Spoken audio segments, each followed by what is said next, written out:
Semuanya. Oke. Saya mau ke Bung Roy dulu. Bung Roy, kalau hanya salinan ijazah yang dilegalisir, kenapa Anda klaim ini bukti baru? Gini, karena selama ini dikesankan oleh Jokowi dan oleh semua lawyernya bahwa ijazah yang dipegang Jokowi itu beda dengan yang kami analisis.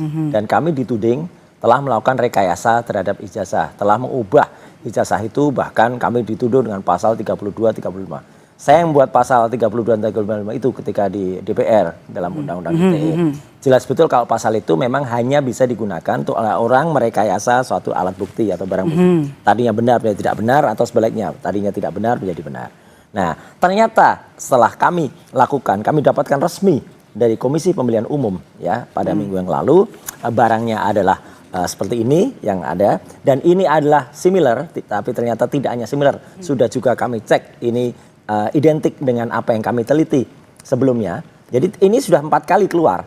Pertama kali keluar Sigit Sunarta tahun 2022. Kemudian kedua kali keluar oleh postingan saudara Dian Sandi PSI. Itu yang harusnya malah kena, karena dia harusnya gambarnya tegak begini, dia miringkan begini, kemudian difoto. Jadi itu ada cacat distorsi. Itu harusnya yang kena. Kemudian dikeluarkan lagi oleh Bareskrim ketika gelar perkara yang pertama tanggal 22 Mei. Jadi dari mana sisi ini kalau ini bukti baru? Bukti baru adalah bahwa yang selama ini dikesankan kan selalu lawyernya bilang, Mbak Maidop, itu nggak benar, ijazahnya nggak kayak gitu. Coba mana ijazah aslinya nanti keluar, nanti kan ada perbedaan. Setelah kami lihat ini sama, dan kemudian di sini jelas juga jasnya di atas cap, ya. Ya udah, berarti ini adalah bukti selama ini, dan ini 99% adalah yang sudah kami teliti secara ilmiah bahwa itu palsu.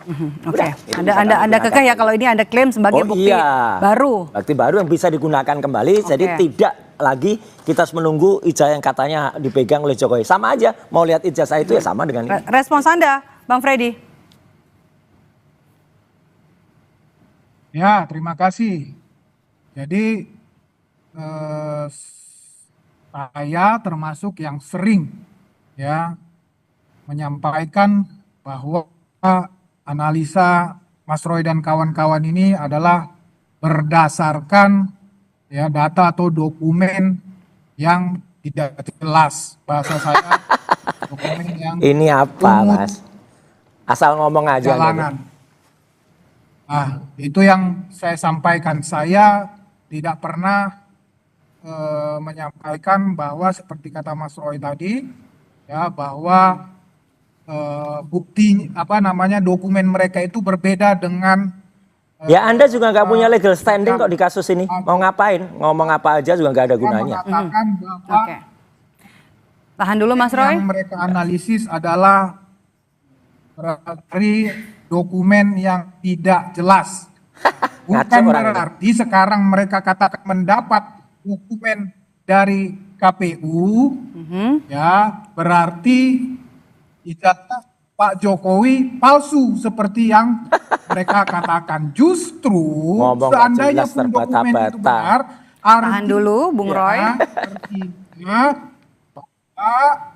bahwa legalisir itu ada aslinya, kan begitu. Itulah namanya legalisir, disamakan dengan aslinya, dibenarkan bahwa ada aslinya. Ya, itulah namanya legalisir. Udah deh, orang nggak punya legal standing kayak gini didengar. Jadi sekali lagi justru itu memperkuat bahwa ijazah Pak Jokowi itu ada aslinya. Ya, bagus, sangat bagus ini untuk pembuktian. Legal standing Anda apa? Polda Metro Jaya. Nggak punya legal standing, ngomong aja ngaco aja. Oke, Bung Freddy, saya mau ke Bung Roy dulu. Bung Roy, kan tadi seperti yang disampaikan oleh Bung Freddy, kalau dilegalisir artinya kan ada aslinya begitu ya. Jadi palsunya di mana? Ya, nggak usah ngomong legal standing. Freddy ini nggak punya legal standing di kasus ini. Kalau yang ngomong ini ada lawyernya Pak Jokowi, saya hormati dan kita dengarkan. Dan Kompas boleh menyajikan itu kepada masyarakat. Kita fokus ke bukti baru begitu ya. Kalau dilegalisir artinya kan ada ijazah aslinya begitu ya. Dan itu sudah diberikan oleh KPU kepada kami. Artinya KPU mengakui ijazahnya ya kayak gini. Kalau ijazah kayak gini itu sama dengan yang kami teliti dalam buku itu. Tapi sekali lagi ya, orang nggak punya legal standing dan kemudian ngomong kayak gini tuh nggak usah didengarin. Makanya saya ketawa aja lah. Gitu. Kita dengar nanti aja di Pak Arianto aja lah. Oke. Saya mau ke Pak Arianto.